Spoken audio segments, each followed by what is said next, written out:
Must maaliif fayyadamna? Must. We use must for necessity.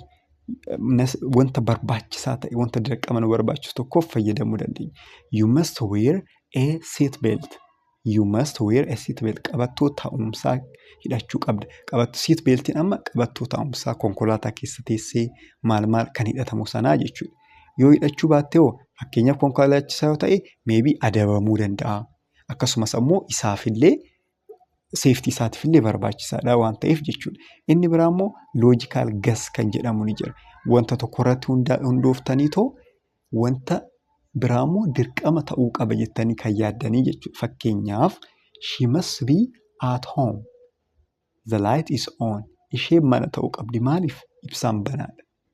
Sababni ibsaan banaadha. Dirqama mana ta'uu qabdi. Maaliif? Ibsaan banaadha waan ta'eef jechuudha. Kana yuutuubiidhaan barachuu barbaaddan viidiyoo detail hundaayyuu hojjetamee jira waa'ee moodaal verbii baay'oorra yuutuubii koo achi keessa seentanii too chaanaalii kiyya keessa barachuu dandeessanii jechuudha.